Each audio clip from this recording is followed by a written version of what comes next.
This is the Wheelhouse. I'm John Dankosky. We're going to talk about the week's news, as always, and you can join us at WNPR.org/The Wheelhouse. You can join our conversation on Facebook and Twitter at WNPR Wheelhouse, and I believe we're on Facebook Live today. I see cameras all over the place.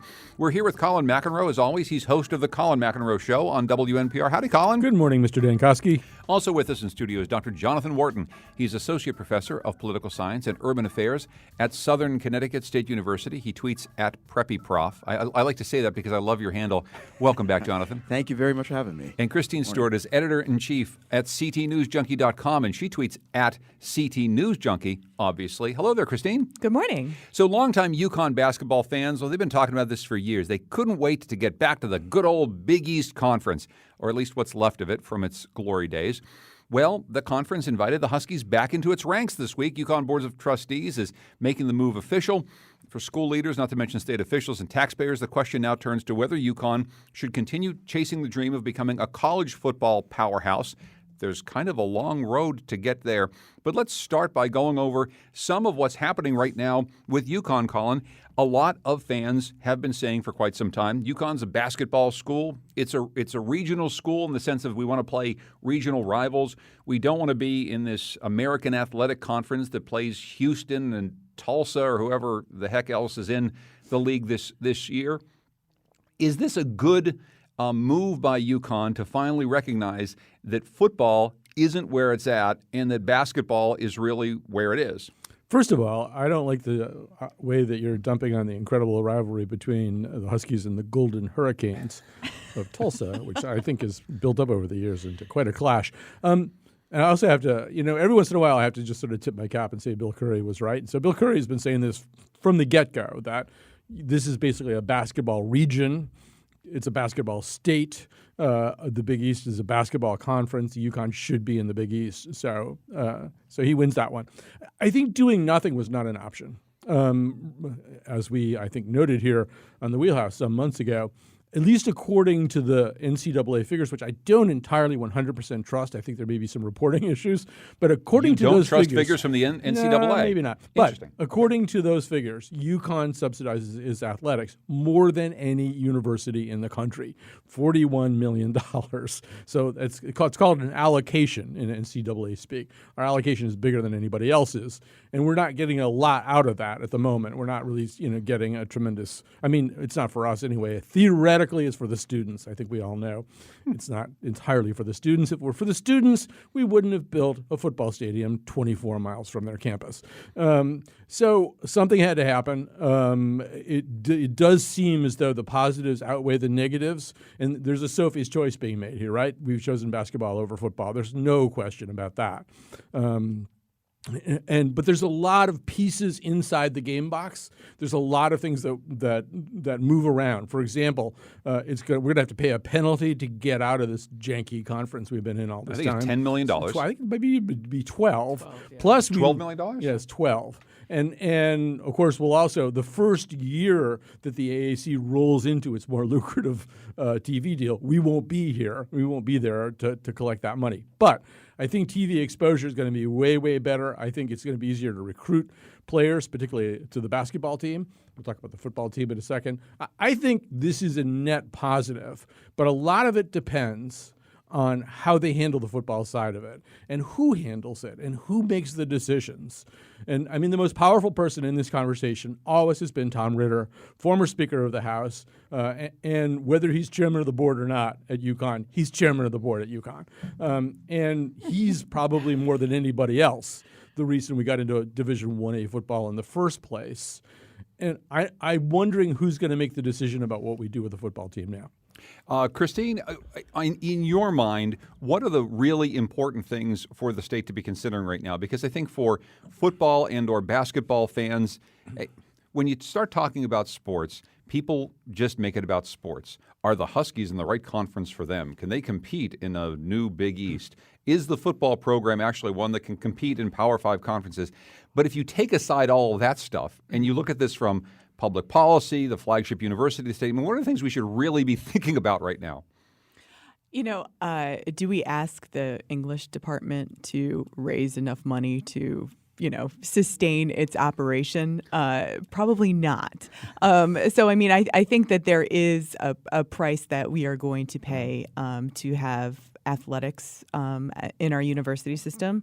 And I think right now we're having an honest conversation about how much money that should be at the moment and how much we should be subsidizing student athletics and how much athletics plays into student life and academia just in general. But is there a sense that the state, in the state as embodied by the folks you deal with the most at the state legislature and in state government, are actually ready to have a reasonable conversation about that? Because once again, when we start talking about football or basketball, people think, go Huskies. They don't necessarily think this is what's best for the state. This is what's best for our flagship university and what's best for the English department. And I don't know, kids who want to go to school in Connecticut.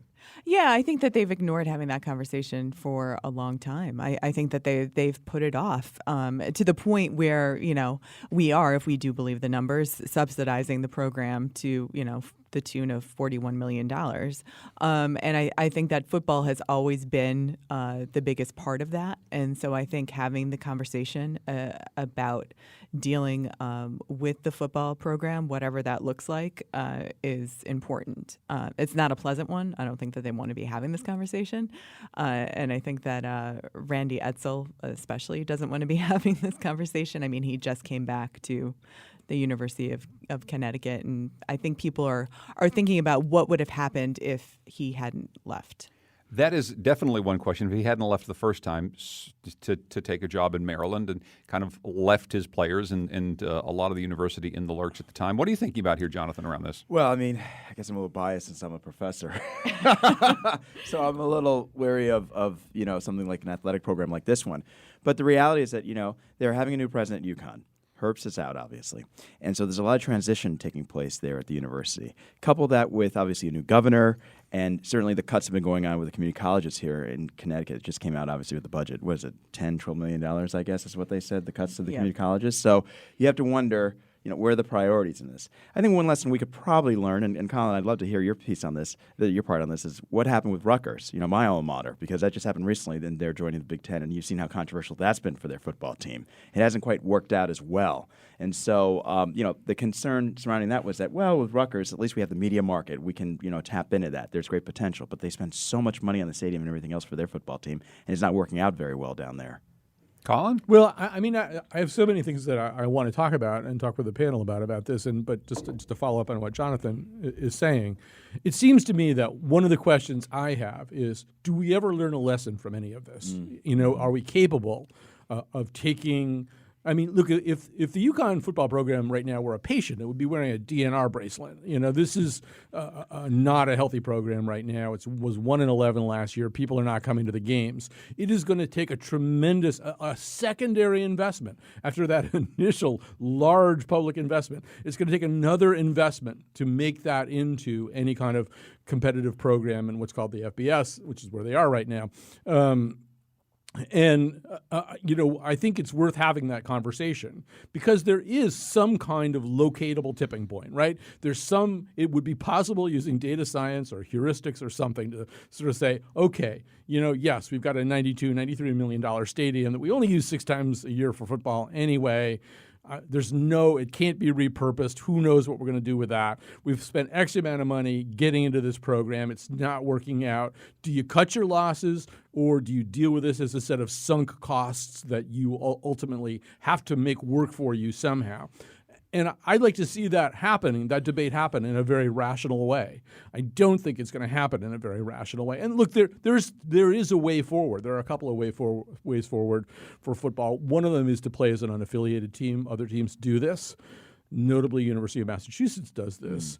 It's not easy in terms of putting together a schedule. It's not easy in terms of television exposure, which is one of the ways you get your revenues from. But you can do that. It can be done. Now, should it be done?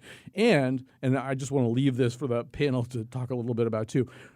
Are we ever going to take away a lesson from this? It seems to me that whenever sports, and in particular football, are on the table, everybody treats this as an opportunity to simply let go of logic, reason, data, numbers. If you go back to John Rowland's attempt to bring the New England Patriots here, His plan was to make an offer so obscene, so unprecedented, such a gigantic, dripping transfer of public monies into private hands that even though moving to from Boston to Hartford didn't really make any sense in a lot of ways, Kraft would just have to do it because the money was so insane. But it's important to note that what we're left with in East Hartford, this stadium that doesn't host more than about 6 or 7 events a year, that isn't filled up with fans, that has a 1-11 football team.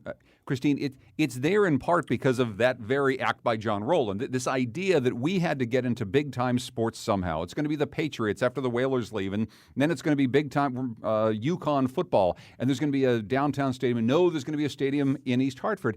And we're left with some of these decisions. Colin's question about are we going to learn any lessons is a good one. No, it definitely is. And, not only do we have Rentschler Field, we also have the XL Center where the men and women's basketball team plays, and now we have UConn Hockey East, I guess, that also plays there. What are we going to do with that? How much money are we going to put into that to renovate it? Because it's basically one of the worst venues that they have. Yeah, it's a death For trap. the second time. For the second time. That is true. So we have that venue. Go on we also record have, say, you're we're right. not We also officially have, saying it's a death trap. No. Let us be clear. Yes. No, but I mean, also, Rentschler Field, the only year that it made money in its opening few years, the only event that made money was the Bruce Springsteen concert that they had there. So it's still. But I think this is one of the things, Jonathan, is outdoor sports venues like Rentschler Field really aren't going to be able to host a whole bunch of events all throughout the year. There was never the development. Aside from Cabela's in the meadows and fields out there near the stadium, there wasn't really a development built up around it. Economists for years have been saying if you are going to make some sort of public investment in sports facilities, you have to do it in a way that's sustainable and usable almost 365 days a year. Something like the XL Center in a city like Hartford, a place that will actually host Bruce Springsteen multiple times over the years and other concerts that come through. This is something that can be an attractor and vibrant for the community. A football stadium that's outdoors away from city center was never going to do that now, later, ever. Right. Actually, it's funny. My very first article I published was actually about the Washington Nationals stadium down there. And I actually compared it more or less to other stadiums, including XL Center.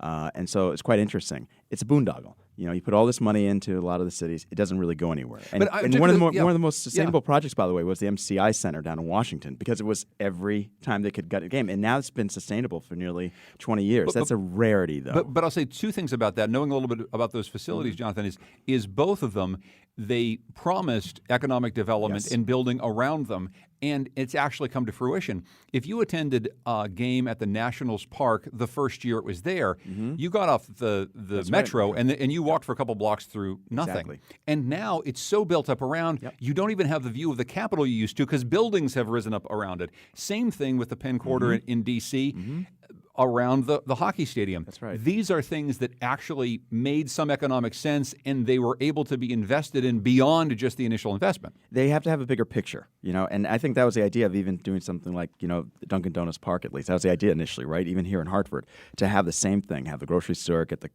apartments up, and look how long that's taken. It's going to be an ongoing project. This is what happens in too many cities too often. It goes back to Colin's main point.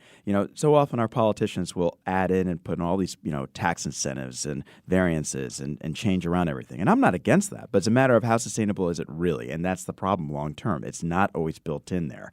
And that's something that we have to look at with other cities. And in a place like, Connecticut, and specifically Hartford, it's very difficult to do it with the media market that we have. I was going to mention this during the Festivus segment of our show, but I'll say it now. So Tom Condon has a great piece in the Connecticut Mirror about urban development. And one of the things that he talks about in this piece is community involvement. And this is something we're really, really bad at. In other words, it's a very top-down system around here, whether it's Adrian's Landing or the Yard Goats or Rentschler, or name something.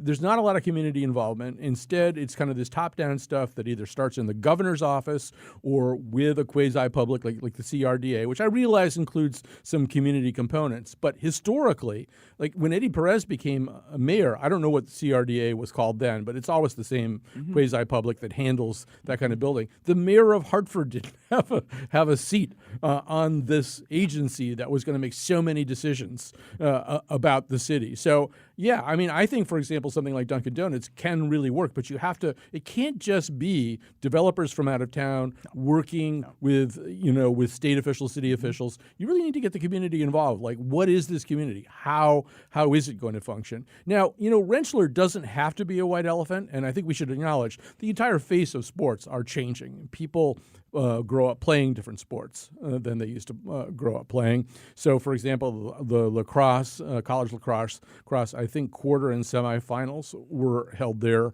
at Rentschler recently. Soccer obviously is growing in popularity. All kinds of levels of soccer are growing in popularity. There's some things you could do with Rentschler.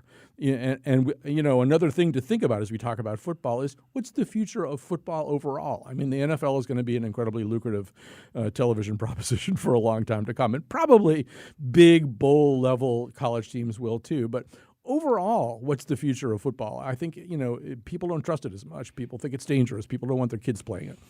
So the other thing I'm thinking about and that policymakers have not addressed is this extended period of poor performance of the UConn athletic program, and that nobody has been held accountable for the spending that did happen as if they were in a Power 5 conference when they weren't in a Power 5 conference, and that this whole thing is happening at a time of transition for the university, a transition between presidents. So it feels like nobody is going to be held accountable for this, and governors, and governors too, right? And governors too, right? Yeah. In between governors and in between presidents of the university, and I think that somebody should be held accountable. That UConn should be dinged because the taxpayers have been put out here on a limb here. And I think UConn put out a very different story for years. The story was that the sports programs supported everything else. That the sports programs, because they were so successful, so lucrative, ran a balance that supported other kinds of activities, either less popular sports, or maybe even, if you listen to Jim Calhoun when he got really mad about it, maybe they were even supporting the academics at the university. It's only recently that we understood how untrue those statements were. Untrue, and I think the other thing that we need to say, Jonathan, is there is an intangible benefit that has turned into, in many colleges, including UConn, an actual tangible benefit. The growth of UConn as a research university cannot be divorced from the idea that people started to know about it because it was a national powerhouse in basketball. Those things did grow up simultaneously. The state investment, public investment, private investment in UConn came up in large part because of the success of the program. As someone who's an academic at a state school who wants to have support from the state for your university, how do you feel about this kind of problem that we're in which athletics don't really seem to make the books balance the way that they say they do? However, there is actually something there that can help to drive the growth and the success of a university academically as well. The problem is that, I'm coming from a regional university here like Southern, and too often, especially in a state like Connecticut, we're competing with, donors, applications, professors, grants with obviously a flagship university like a UConn. So it's very unique here in that what do we do about higher education? We're putting all the resources and efforts towards promoting more of the flagship university. Not that I'm against that. I get it. I went to a grad school that was flagship, university like Rutgers down there. But then we're also shortchanging our regional universities like a Southern, a Central, and a Western. Quite frankly, Southern's budget actually was more or less flatlined. I mean, from what I understand, it's still the same amount of money from last year. And we actually saved some money from what I heard this year compared to UConn, where they've been losing money. So where's the tipping point? Do you know what I'm saying? Yeah. Especially when we know that that's going to be a competition and rivalry just financially, politically for a regional university like Southern's versus a place like a UConn. And who answers for that right now? Right. Yeah, right. At the moment, nobody's answering for it. I will say quickly, you mentioned Rutgers going into the Big Ten. It's not worked out for them athletically. It's probably not worked out necessarily from a balance sheet standpoint, although when you get into the Big Ten conference, and this is what people have said about Power 5, you do get big checks for television contracts. Absolutely. And I think the last thing, just to close this out, Colin, is before people think that UConn will be rejoining the Big East as we once knew it, the classic rivalries, St. John's and Georgetown in the Garden, playing in front of thousands of screaming fans. Yes, the Big East Basketball Conference is still great, but while we made fun of UConn having a rivalry with Tulsa, let us just remember that Creighton University in Nebraska is now part of the Big East. It's kind of sprawled a bit. It's a bigger Big East than it used to be. Yeah, but still you have those core Northeastern teams. You know, you've got that core group of recognizable teams with which there are rivalries. I would add also that the AAC games, and for the people who don't follow this, so that's the conference that UConn appears to be leaving. Those were going to go behind an ESPN Plus window, so you were going to have to pay for those games as effectively a streaming service, or pay for that whole service anyway as a streaming service. It wasn't as though you're going to just sit down on your couch and grab the remote and watch a UConn game. You were going to have to make an arrangement with ESPN to get an extra service, and people were not happy about that. And you know, the Big East has a different television profile. Also, for recruiting in basketball, Big East is going to be a big help. You know, in order to be able to go out and get players, much harder to recruit them to the AAC, particularly. You know, well, anyway, it is harder. So it's all good news for basketball. I just don't know what you do with this football program. When we come back, we're going to take a look at what it exactly means to be a state party chair. It looks like J.R. Romano signed up to be state party chair of the Republican Party for a few more years. But we'll talk with Colin McEnroe, Christine Stewart of CTNewsJunkie.com, Jonathan Wharton of Southern Connecticut State University about that and other issues in the news this week coming up in the Wheelhouse.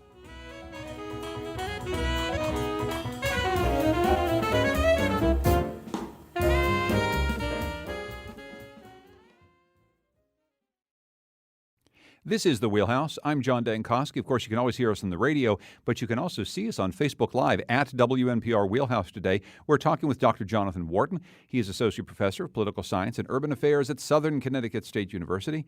Christine Stewart is here. She's Editor-in-Chief of CTNewsJunkie.com. And, of course, we're always joined by our own Colin McEnroe. Colin, what's on your show today? By the way, I think we're also on ESPN Plus today. Oh, are we really? So we're behind the paywall. Behind the paywall, yeah. People are lining up to pay for this. Right. So we're doing a show today that Betsy Kaplan, senior producer, calls Dying for a Photo. We've seen now on Everest, there used to be many hazards about climbing Everest that had mainly to do with mountaineering. Now it's become very dangerous. People die or pass out waiting to get to the summit because there's 15 people up there Instagramming themselves to pieces.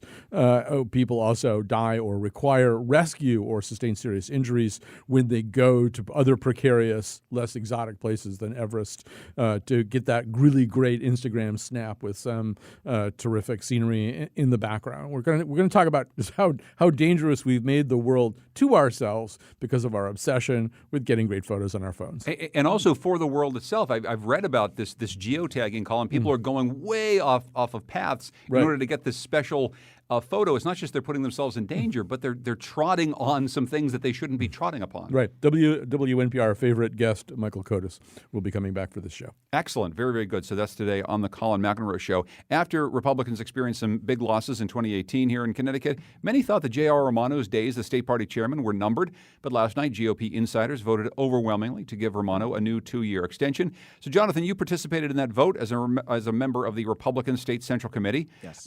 First of all, talk about the vote. Talk about J.R. Romano getting another term here. Well, I think the reality was on the wall. Dave Mathis dropped out yesterday morning just before the meeting, and he realized that the votes just weren't there for him. Matt O'Brien obviously ran too, coming from Coventry. There wasn't stiff enough competition against him. And I think more internally within the party, there were already some fractions taking place and really some internal divisions that were really problematic. And so it was a matter of, do we keep the same person we've known for the last couple terms, give him another 2 more years, or do we go with somebody who's so new, so green to the entire process? And clearly it didn't flesh out that way.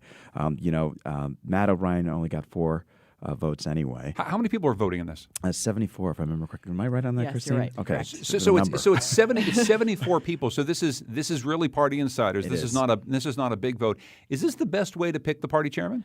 Ooh, well, I got my personal opinions on that. And that's why you're here. And I have to be very careful, John, since I'm I kind know of one of you those do. people on the But we're inside. so happy to have you here, Jonathan.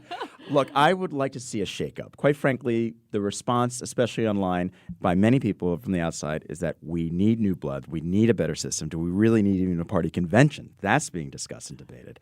And so we do need some reform within the political party. Quite frankly, the Democrats do too. They're still doing their convention. So at some point, they're going to do it. I just don't know when they're going to go through more changes compared to us. They're doing their election in January, Very which good I point. think there could be a really good argument made that you need to do the election in January as a Republican Party, I agree. which is more immediate after the election. It would probably have more consequences, or make the terms longer. Yeah, because it's only 2 years. It's a 2-year term. But before we get to some of the questions I want to ask about what exactly a state party chairman does, Christine, I mean, what do you see as someone who covers this stuff about the process here? I mean, do you end up with a state party chairman that actually represents the entire state party? And do you end up with a state party chairman that would help the Republicans or, say, the Democrats get what they need to get done, which is get more people in office? Well, in this day and age, we have a less central role of a Republican Party chairman or a Democratic Party chairman woman at this point in time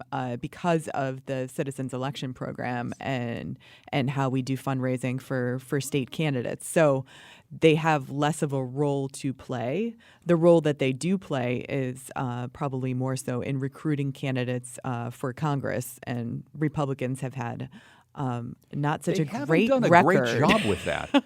with that one. But that didn't really seem to rise to the top of concerns among Republicans. Why not? Because- Shouldn't that be a major concern? It should be, but the problem is that, look, let's face it, we don't longer have the party bosses that we did 30, 40 years ago because a lot of the reforms that were done here in Connecticut. And beyond what Christina's offered in terms of financially, politically too, look what happened in this last race, right? The petition candidate won the nomination ultimately at the primary. And let's face it, even on the Democratic side, you had something like Joe Gannon running, getting also petitioned on there too. So I think it's more or less people are trying to go around the institution, and they're pretty successful doing it these days right now for some of these offices, including for governor. Yeah, I mean, obviously the term chairman is almost misleading because it sounds like somebody who tells people what to do. Right. And for the most part, chairmen these days ask people to do things and hope they'll say yes. State chairmen are involved really administratively sometimes, and occasionally somebody will go to them and say, wow, the race in Waterbury is not going so well. Is there anything you can do to get direct some resources over there? That kind of stuff. But it's an ask job, not a tell job. And some of it's due to CEP, our election reform. But I think it would be that case. It would be that way anyway. It was that way gradually and increasingly, even leading up to that, because. I mean, look, tonight, we're going to be talking about this later, over the next 2 nights, you have this incredible field of Democratic candidates. There's 24 of them in the race. We saw what happened to the Republican Party in the last presidential nomination process. Same thing, this huge field. When you have powerful chairmen, that doesn't happen so much. You don't have these chaotic situations. You might have 3 or 4 strong candidates. You're not going to have 24 of them. So the job is worth less, which is probably one reason why people don't compete for it very much. Worth less, not worthless. Yes. No, not worthless, but it is worth. It's worth less than it used to be. And in the case of the Republican Party, there are some fairly intractable problems. I mean, there aren't any statewide office holders from the Republican Party. There haven't been for quite some time. There aren't, and there also aren't any congressional office holders. Mm-hmm. They haven't really been competitive in congressional or Senate races for a while. Those aren't necessarily the fault of J.R. Romano. Mm-hmm. Some of it just has to do with numbers. I don't know if we said it yet, but the Republicans have essentially about 20%. 21. 21. I knew you were going to do that too. 21. So 21% of the total registered voters. Registered voters. Yes. So and an awful lot of them live in the district of somebody that we're going to be talking about in a few minutes, Jim Himes. And so it's hard. You can't make a big cake out of 21% of the electorate. And a very divided cake, mind you. Yeah. Well, what's interesting is that in other parts of the country, Republican registration this year is actually increasing. So Connecticut is definitely a little bit of an outlier there. I mean, we are seeing an increase in independent, unaffiliated voters in the state of Connecticut, but not Republicans. But this is one of the big problems, I think, for a party like this. Colin's talking about Jim Himes. We'll talk about that in just a moment. Right. Here's a Democrat who's sort of, until recently it seems, has tuned himself exactly to compete and succeed in a more conservative district. This state isn't probably going to put up with a whole lot of pro-Donald Trump stuff over time. So you can't really run on the national platform here. And you can't do that at the local level, whether or not you're running for a town council, whether or not you're running for running for Congress or anything else. So J.R. Romano, you, anybody else in the Republican Party establishment is kind of in a little bit of a bind because the attention being paid and the national money flowing is from a party that doesn't look hardly at all like the Connecticut Democrat or Connecticut Republicans that most of us know. Yeah, I mean, the reality is that, there are variations of Republicans here, including myself, among others. So we don't always follow the tune of the RNC all the time. And you're right, not the attention has been here, at least because of the races, either financially for even, the big fundraisers. And by the way, going back to Jim Himes even briefly, in terms of what you just mentioned, John, we can't forget that district has been in the past a swing district. And I actually worked for Chris Shays, years ago. And that district is very, very unique. And that's why Himes has got to be very careful there in Fairfield County in terms of how far he can really swing. Well, Jonathan, can I ask you a question about that? Sure. So where is the next Chris Shays or Stu McKinney? We know that Republicans can be successful in the state of Connecticut, right? We know that John Rowland was successful. Right. Lowell Weicker, back when he was a Republican, was very successful in the state. Right. McKinney and Shays were the blueprint for the kind of guys who could hold that district. So where are they? I haven't seen one of those kinds of candidates in one of those kinds of races for a really long time. I've been waiting to see that coming to fruition eventually. I think they're out there, but the problem is right now, because the party is divided the way it is, politically, ideologically, they're remaining kind of on the sidelines. And quite frankly, I think some people were waiting on that even for party chair. I think they are out there, but it's almost this kind of silent number that exists out there. And so I just don't know what the future of the party is going to be right now, especially with where things stand even here in Connecticut after what happened back in November. I think we're going to still pretty much remain divided, unfortunately, Colin. And I think it's going to lead to a few people like the people you're mentioning to really kind of stand up and get out there. Let's actually use this opportunity to transition to Jim Himes, because I think we'll still be able to talk a little bit more about Republicans' chances here. Democrats are divided over whether impeaching President Trump is a strategy worth pursuing. The question continues to be asked of House Speaker Nancy Pelosi. More progressive members of the caucus have certainly asked her about that. She was in Connecticut recently. On Monday, however, it was Jim Himes, one of the more moderate House members, joining the chorus in favor of impeachment. Here he is concluding his speech on the House floor. There are moments for careful calculation, for weighing political expediency and conflicting interests. And there are moments for clarity and conviction. This is that moment.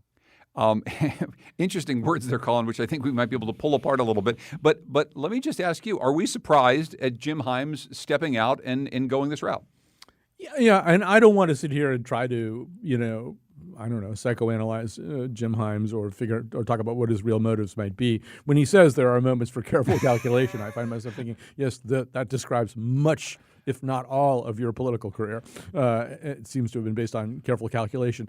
To a certain degree, for the reason that Jonathan just said, to survive in the petri dish he's in, he really has to watch his pH balance pretty well, right? He's got to make sure he's a certain kind of creature, or he's going to die there. So doing reckless things does not become Jim Himes if, in fact, he wants to keep his current job. So there's one theory about this, is that Himes sees more danger from the left than he sees from a possible Republican opponent at the moment. I don't know anybody on the left who's planning to primary him there, and I don't think that would be a particularly successful thing to do in that district. I think the congressperson from that district is always going to be either Jim Himes or somebody like Jim Himes or somebody like Chris Shays. It's probably not going to be somebody like Bernie Sanders. So I maybe this is about making systems work. Maybe we should give him the benefit of the doubt on this, because ultimately I've sort of been persuaded to the idea that political considerations aside, if we're not willing to begin an impeachment inquiry on this president, effectively impeachment is a meaningless term. Effectively, we have no interest in maintaining lawfulness in the White House. So, to say, well, we better not do it because politically it might not work, that is a very careful calculation and maybe one we shouldn't make. Christine? Well, I think that was kind of the argument that Pelosi made the other night when she came to Hartford was, look, we can try to do this and we can go forward with this, but then you got the Senate.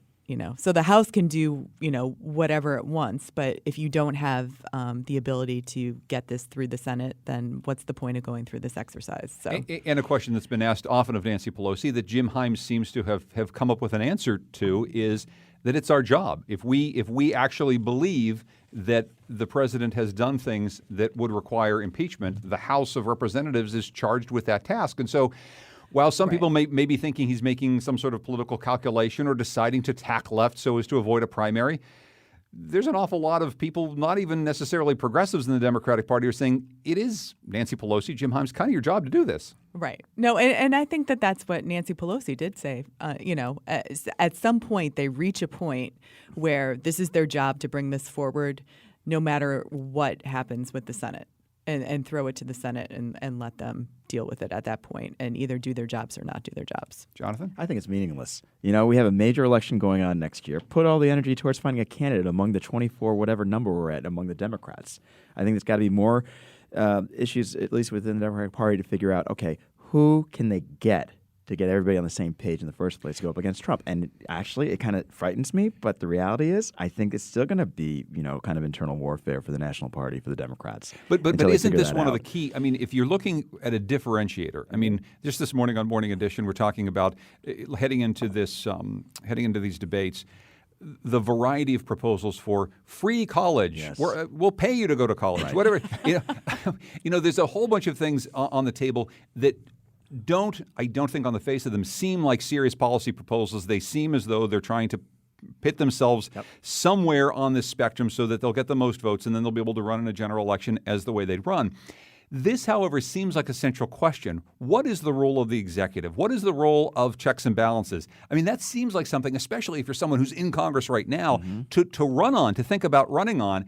So I don't know if Democrats can say necessarily, well, let's just wait and see if we can win this thing. This might be something they have to tackle. I guess because it's one of those big issues that just doesn't go away, even if they're going to try to do this right now.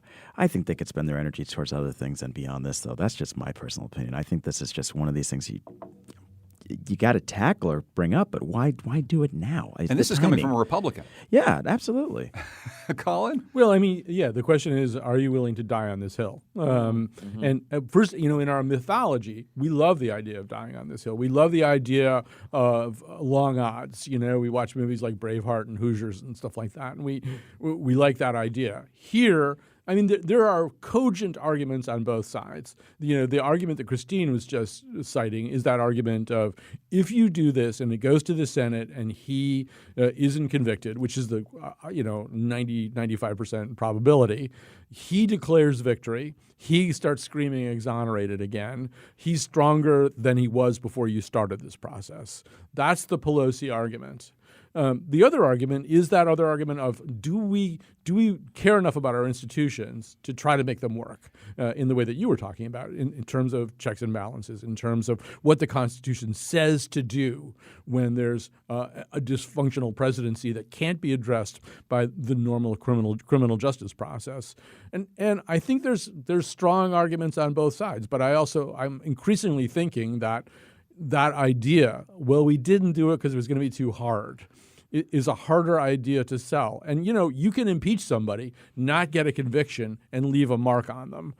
Just ask Bill Clinton about that. I mean, you might not ultimately hurt their popularity that much, but in the history books, it's clear something happened there. I was just going to say quickly, Christine, understanding that it is mostly party insiders, probably a few more people than were voting for the state party chairman on the Republican side, that Bailey dinner gives you a little bit of a window into big star power. Nancy Pelosi comes to speak. The big question is what to do about Donald Trump, impeachment or not. What's the vibe in the room when Nancy Pelosi's there schmoozing with people? Are people kind of on Team Pelosi? Are there more and more people in the Connecticut Democratic Party who are at least asking questions, to your mind?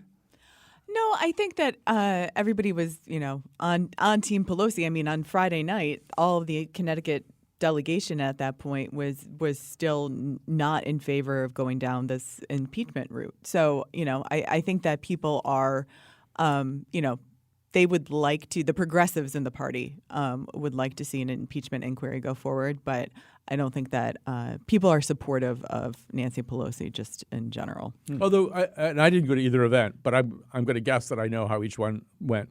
So at the Pelosi thing, there are probably people yelling while Pelosi, the Speaker of the House, is talking.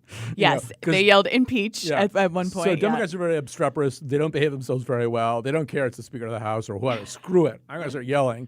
Republicans are usually really good students, They form the line, I was surprised by that last night. Yeah, right. But they're always a very obedient class for the most part. Publicly. Publicly. And they behave themselves and they don't cause scenes. And I mean, every Republican convention or Democratic convention that I've ever gone to in the state or events like those dinners, it kind of follows one of those two scripts. Let's take a break, and when we come back, we'll talk about these Democratic debates that are coming up tonight, tomorrow night.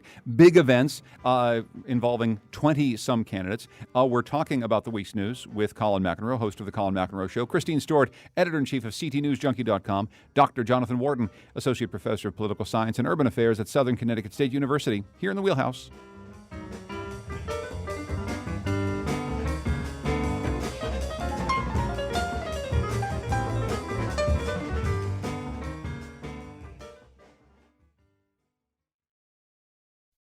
This is The Wheelhouse. I'm John Dankosky. We're talking about the week's news, and we're on Facebook Live at WNPR Wheelhouse. In just a moment, we'll have some feats of strength, maybe a few airing of grievances. Very quickly, before we get to the debates coming up tonight, Christine, we ask this every week. What's happening with tolls now? Are we going to get some sort of a special session on tolls?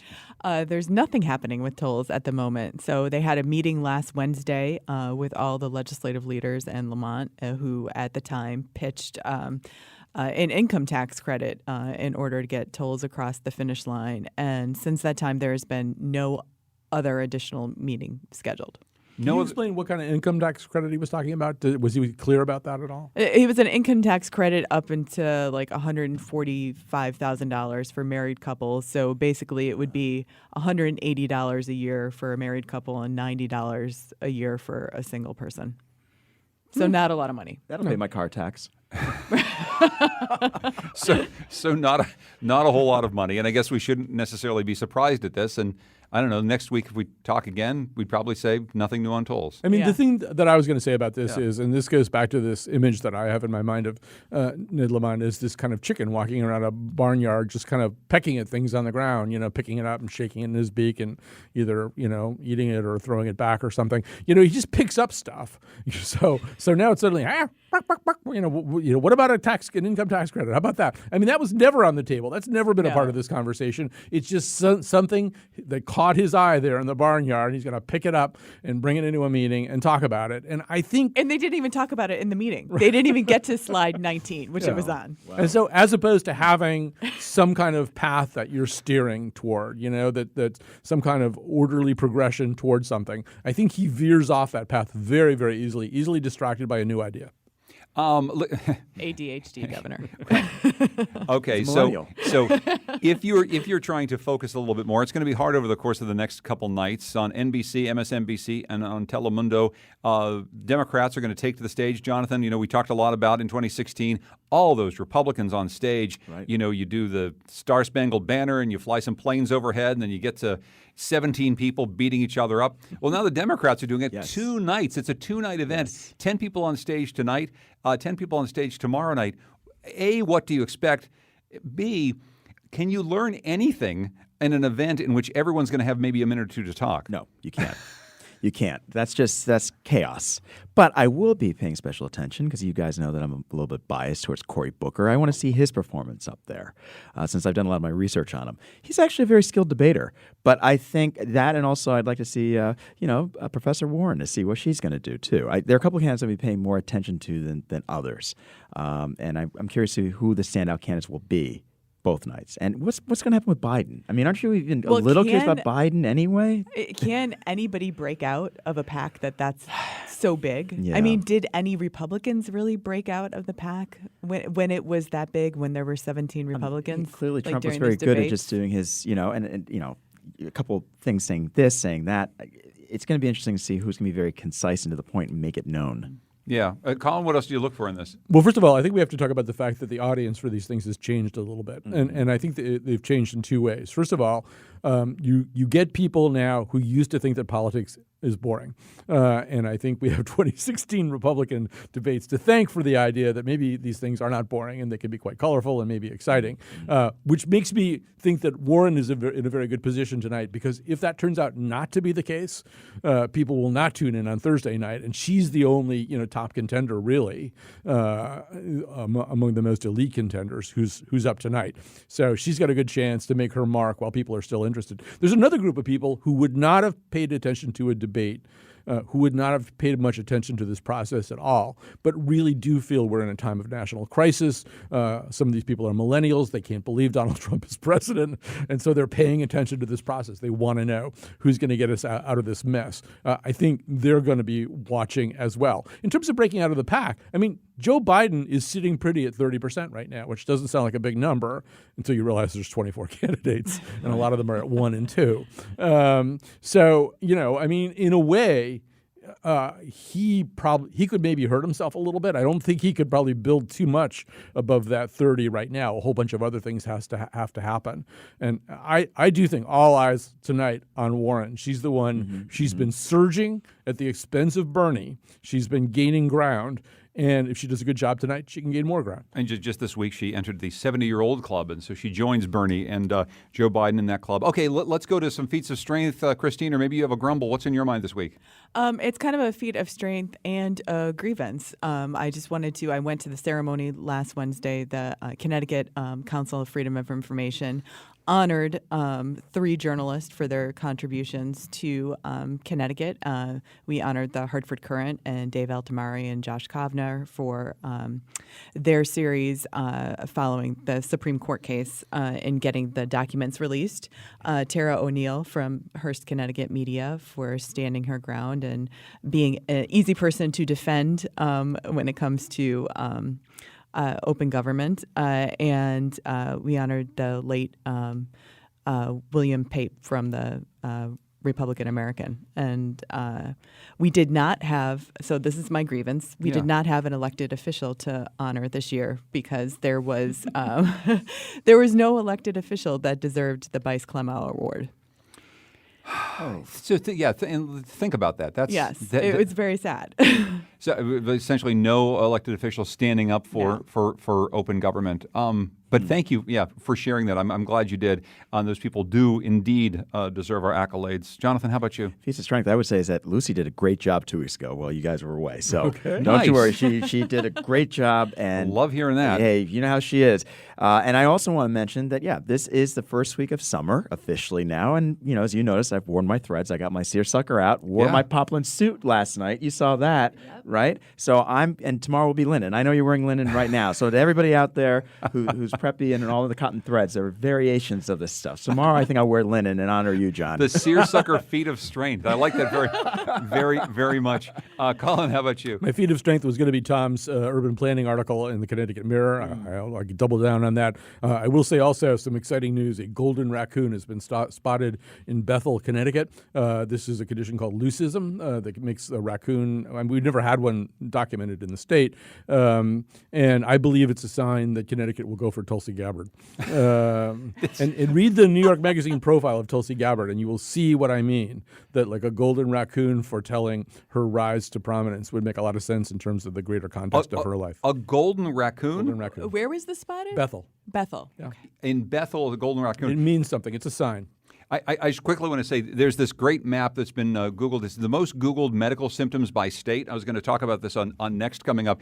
But the most Googled medical symptom in Connecticut and in Pennsylvania and in Massachusetts, not surprisingly, is stress. The most Googled medical condition in Maine is night sweats. Must be the lobster. In Rhode Island, it's lucid dreams. And in Vermont, you're going to love this. In Vermont, it's sniffles. This is what people search for in Vermont. Where they pay you to move there. Lucid Dreams in Rhode Island? Lucid Dreams in both Rhode Island and, not too strangely, in your home state of New Jersey as well. So, Well, my adopted state. which probably makes a lot of sense. Jonathan Wharton from SCSU, Christine Stewart from CTNewsJunkie.com, Colin McEnroe from The Colin McEnroe Show. Thanks to Scott Brady. Thanks to Carlos Mejia, Kylan Wolf, and everyone who makes this show possible. This is The Wheelhouse.